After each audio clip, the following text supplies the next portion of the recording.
In this presentation, I am going to explain the previous GATE questions and answers for the year 2024, and the topic covered is electrical machines. Now let us see the problem 2024 GATE question, and that carries 1 mark. A 3-phase 50 Hz 6-pole induction motor runs at 960 RPM. The stator copper loss, core loss, and the rotational loss of the motor can be neglected. The percentage efficiency of the motor. What is the percentage of efficiency of the motor? And in that, the options are A 96%, B 98%, C 92%, and option D equal to 94%. Now, as the solution here, first we have to calculate what is the synchronous speed of the induction motor. So, the synchronous speed is equal to Ns equal to 120 F divided by P, where F is the supply frequency, that's 50 Hz, and the number of poles P equal to 6. Therefore, substituting that 120 into 50 divided by 6 is equal to 1000 RPM. Therefore, the synchronous speed of the induction motor equal to 1000 RPM.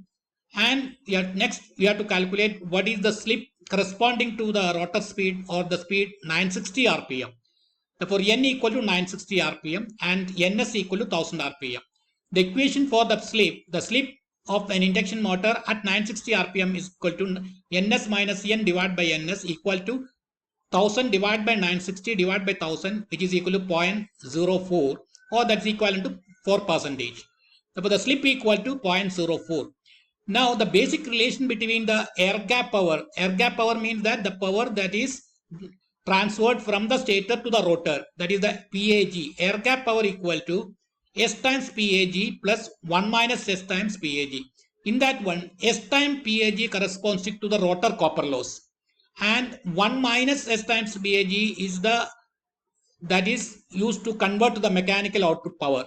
Therefore, here PAG equal to the rotor copper loss, which is equal to S times PAG plus 1 minus S times PAG. Now the efficiency equal to, as you know that one, the output power divided by the input power as such.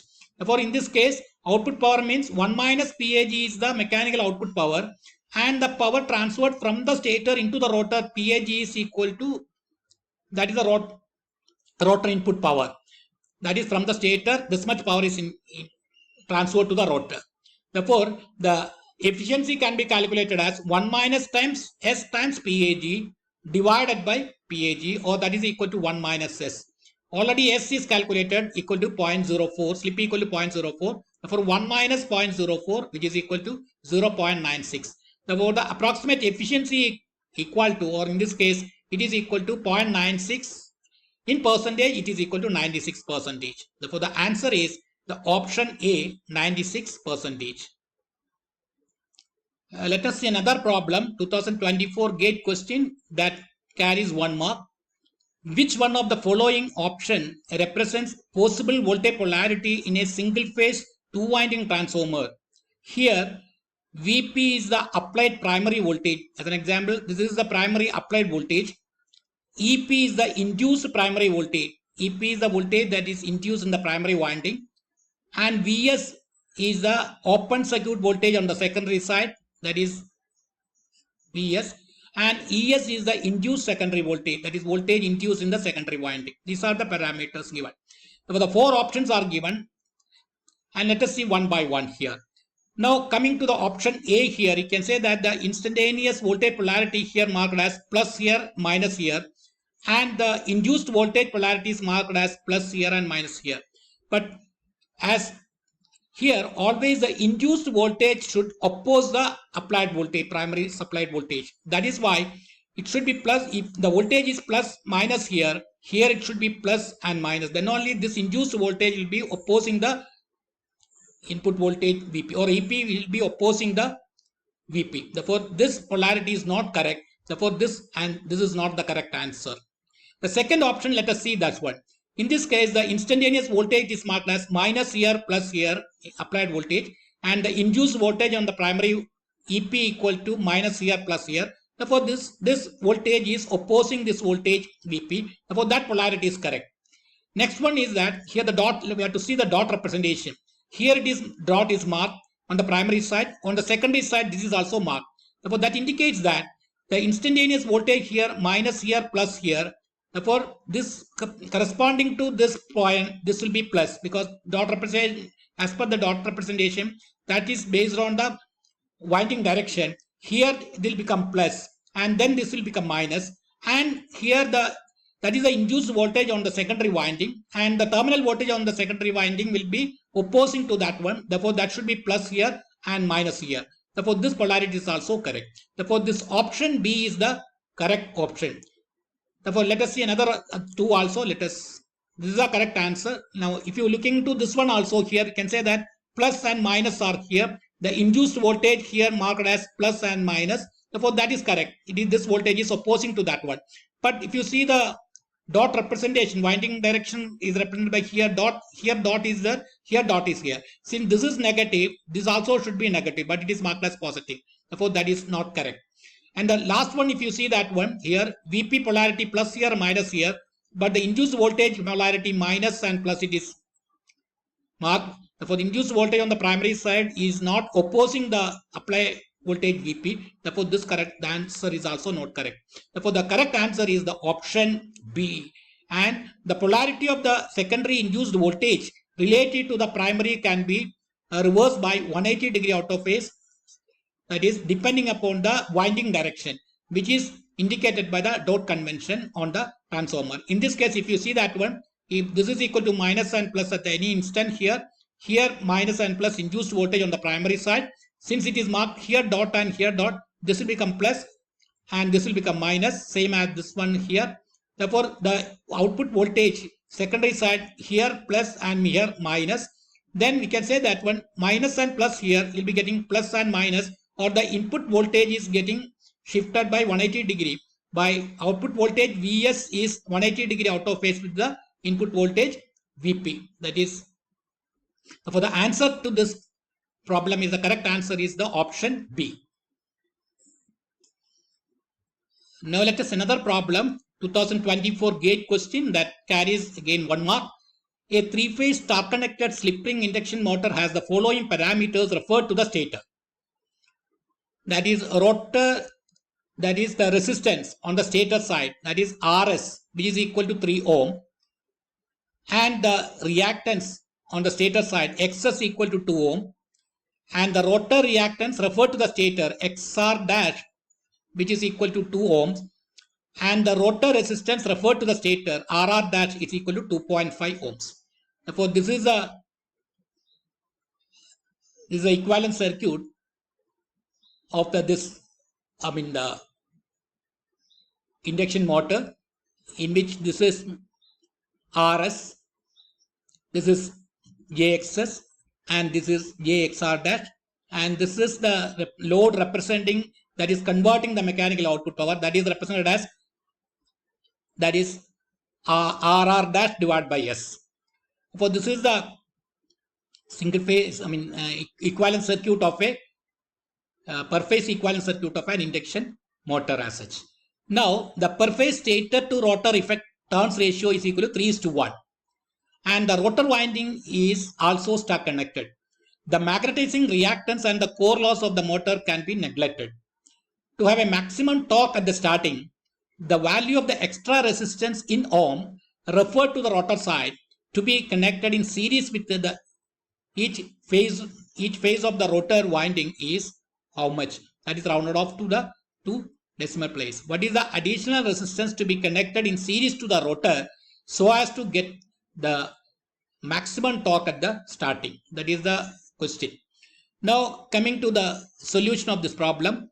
Now as we know that this is the per phase equivalent circuit of an induction motor, as I told you, and in this case to get the condition to get a maximum torque, that is maximum torque, the condition is that this RR dash divided by S, RR dash divided means rotor resistance referred to the stator, RR dash divided by the slip, that should be equal to this impedance square root of RS square, that is stator resistance RS square plus XS plus XR dash whole square, or substituting that one here, square root of 3 square plus 2 plus 2 whole square, 2 plus 2 whole square, which is equal to 5 ohm. Therefore, to get the maximum torque, the condition is that RR dash divided by S should be equal to 5 ohm. Now we can calculate what is the slip corresponding to this maximum torque. Therefore, in that case, the slip is given by, that is equal to RR dash. RR dash is given as 2.5. RR dash divided by this one, square root of RS square plus XS plus XR dash whole square. Therefore, that will be substituting here 2.5 divided by 5 ohm, which is equal to 0.5. Therefore, under running condition, the maximum torque will be obtaining for a slip of 0.5 or 50% slip. You will be getting a maximum torque under running condition. Now, the question is that to get the maximum torque of this one at starting, what should be the additional resistance to be connected in series to the rotor? To get a maximum torque at the starting means that the slip equal to unity. At starting, the slip is equal to unity. And therefore, what should be the added resistance R external in series to the rotor? Therefore, the R external, the external resistance referred to the stator, that is reflected on the stator side, is represented as R external dash. And RR dash plus RX dash, that is the total resistance, should be equal to, as we calculated by this one, 5 ohm, because RS equal to unity. Therefore, that is equal to 5 ohm means that is RR dash equal to 2.5 plus R external dash, that should be equal to 5, or the external resistance referred to the stator equal to 2.5. Now the question is that what is the external resistance to be added on the rotor side? Therefore, we have to calculate what is the external resistance on the rotor side. Therefore, that is equal to 2.5 divided by this ratio is equal to 3:1 divided by 3 square, which is equal to 0.277 ohm, or which is equal to 0.28 ohm. Therefore, this is the additional resistance to be added in series to the rotor per phase, that is 0.28 ohm, in order to get this maximum torque at the starting when slip is equal to unity. Therefore, the answer is 0.28 ohm. Now let us another problem, 2024 gate question that carry 2 marks. A 5 kW 220 volt DC shunt motor has 0.5 ohm armature resistance including the brushes. The motor draws a no load current of 3 amperes and the field current is constant 1 ampere. The field current is shunt field current is constant 1 ampere and the no load current is equal to 3 amperes. And then assuming that the core and the rotational losses are constant and independent of the load, the current in amperes. Now the question is that what is the current in amperes drawn by the motor while delivering the rated load? Rated load means 5 kW delivering the rated load for the best possible efficiency. Therefore, what is the current drawn, this one, for the best possible efficiency? What is the current drawn from the source? And that answer, that is to be rounded off to the 2 decimal places. Therefore, the circuit diagram is shown here. This is a shunt motor and the field current is equal to 1 ampere, and here the total resistance including the armature as well as the resistance corresponding to the brush drop, or that is equal to 0.5 ohm, and the no load current is given as, it is equal to no load current, here the no load current equal to 3 amperes and the shunt field current equal to 1 amperes. Now first calculate what is the no load armature current. Therefore, here the no load armature current, that is this current equal to the no load current minus the shunt field current. Therefore, this is 3 amperes and this is equal to 1 ampere. Therefore, the no load armature current equal to 3 minus 1, which is equal to 2 amperes. Now for the what is the back EMF produced by this motor, because the supply voltage is equal to 220 volts and here the resistance totally the armature and the brush, which is equal to 0.5 ohm and the current corresponding to 2 amperes. Therefore, the drop here equal to 2 ampere into the 0.5 or 1 volt. Therefore, the back EMF you have to calculate. Therefore, the back EMF equal to, corresponding to the no load condition, the back EMF equal to the supply voltage V minus IA into RA, 220 minus IA equal to 2 ampere into 0.5 is the resistance, and which is equal to 219 volts. Therefore, the corresponding to the no load condition, the power, okay, the back EMF is equal to 219 volts and the corresponding the armature current equal to, here it is equal to 2 amperes. Therefore, the loss, okay, you can calculate at the no load condition, that is no load power developed, which is equal to the back EMF EB corresponding to the no load condition into the current.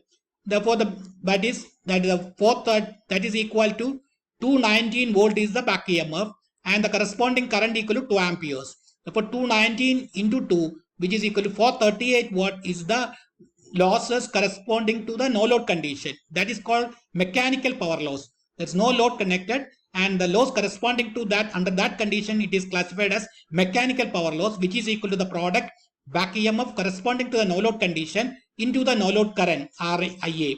Therefore, it is equal to 438 watts is the no load or mechanical losses. Therefore, the rated output, now coming to the rated condition, that is 5 kW is the rated power, which is equal to 5000 watts. Therefore, at the rated armature current, therefore, I'm representing that corresponding to the rated output power of 5 kW, let IA dash be the rated armature current, and the corresponding back EMF I am representing as EP dash. For EP dash is the back EMF corresponding to the rated condition, and IA dash is the armature current corresponding to the rated condition. Now, coming to that one, that is EB dash into IA dash, that is, that product should be equal to, it's the output power equal to 5 kW. 5 kW plus the constant loss as such mechanical no load loss, mechanical power loss corresponding to the no load condition, that is added. Therefore, it is equal to 5000 plus 438 or 5438 watt is the total, it is the power EB into IA. And but this EB dash into IA dash. Therefore, EB dash is given by this V minus IA dash into RA. 0.5. Therefore, V minus for IA dash into RA, that into IA dash, or we can say that 220 minus IA dash is an unknown, IA dash into 0.5 into IA dash, which is equal to 5438 watts. Therefore, it is equal to 0.5 IA square minus 220 IA plus 5438 equals 0. It's a second order equation. We have to solve this current IA, and IA will be getting, it is IA dash corresponding to the load 5 kW, that is IA armature current. IA dash is equal to 26.28 amperes. For the corresponding to a load output of 5 kW, the armature current is equal to 26.28 amperes. The question is that what is the input current from the source side, or that is equal to this one plus the shunt field current 1 ampere. Therefore, the total current drawn by the motor, that is this current, is equal to this IA dash plus the field current, or 26.28 plus 1, or 27.28 ampere is the total current input from the source when it is delivering an output power of 5 kW. Therefore, the answer is 27.28 amperes. Another problem, 2024 gate question, and that carried 2 marks. A 3-phase 11 kV 10 MVA synchronous generator is connected to an inductive load of power factor √3/2 via a lossless line with a per phase inductive reactance of 5 ohms. The power factor equal to √3/2, and here this is the representing the line loss because the resistance is neglected, and the inductance of that one is given as 5 ohms. The per phase synchronous reactance of the generator is 30 ohm. This is a synchronous generator, and the per phase synchronous generator is given by reactance is given as 30 ohms. Therefore, this is with a negligible armature resistance. So the armature resistance is neglected here. Also here the line resistance also neglected. And if the generator is producing the rated current at the rated voltage, then the power factor at the terminal of the generator. What is the power factor at the terminal of the generator? Because the load power factor is given as √3/2, or the power factor angle or phi, cos phi equal to √3/2 or phi equal to 30 degree. That is given. But the question is that what is the power factor at the generator side? Now to calculate that one, we have to, the options are A 0.63 lagging, B 0.87 lagging, C 0.63 leading. The option D is 0.87 leading. Therefore, we will be seeing the in detail this method before, rather than doing this one from the vector diagram itself. Out of this 4 you can select the answer. That's why I'm telling that here. Here as you see the phasor diagram as here. This is the terminal voltage that is represented as VA. I'm representing as VA as the terminal voltage, and the power factor is given as root 3 by 2, or power factor angle phi equal to cos inverse root 3 by 2, which is equal to 30 degree. Therefore, this is angle, this is the current IA that is making an angle phi, lagging this voltage, the terminal voltage, by an angle phi. Now here the what is the power factor at this point? That is the question. Therefore, in that case, we have to add this voltage with this one, because the current vector is this one. Therefore, the drop across this line reactance will be perpendicular to the current. Therefore, the line this is the current vector. Therefore, the perpendicular to that one, this represents the drop in the line. The line drop is this one, that is perpendicular to the current. Therefore, that is vectorially added. Then total phasor diagram you will be getting, it is as equal to E, that is equal to EA. Therefore, the load current is lagging this bus voltage VA by an angle phi, that by power factor angle. And the question is that what is the power factor, the power factor the generator side. Therefore, that is, in order to get the generator voltage, we have to add the drop across this one along with this one. Therefore, that is added here, and this is the voltage EA that corresponds to the voltage at this bus. Therefore, you can see that one, since the voltage is added here vectorially, this EA and VA, that angle is represented as delta. But the total angle, the phase angle, the angle between this EA and the IA, that will be more than 5, or 5 plus delta will be the total phase angle. Therefore, as per, you can see that one, if of course here the angle between this one will be always it is lagging. Here it is equal to lagging, because already it is lagging by an angle 30 degree. 30 plus some angle delta also come, that is lagging. Therefore, the option out of this one, either it will be here or lagging, these two things. And the second one is that, since we can see that one, since phi is added with delta, then net phase angle is increasing, or cos 30 is this one. This is cos 30 plus delta, or since cos, that means that the magnitude reduces, or that is why it is reducing from 0.86 or 0.87 to 0.63. Therefore, looking from this vector diagram itself, out of this 4, the option A is the correct answer. That is 0.63 lagging, because the current is lagging this voltage EA. And second one, this phase angle is more than this 30. That is why it is equal to 0.63 lagging. That is the by pictorially you can conclude out of this 4. This is option is A is the correct answer. Now coming to the method of calculation method, I am coming to that one. The line current we can calculate. What is the line current correspond? The line current is equal to the rating of the generator equal to 10 MVA. Therefore, 10 into 10 raised to 6. That divided by line voltage equal to 11 kV. Therefore, root 3 into 11 into 10 raised to 3, or 524.86 ampere is the line current. Now, once we get the line current, similarly the voltage EA, that is that voltage is equal, that is given as 11 kV per phase value, which is equal to 11 into 10 raised to 3 divided by root 3. And similarly, the line reactance is given as 5 ohms. These are the parameters.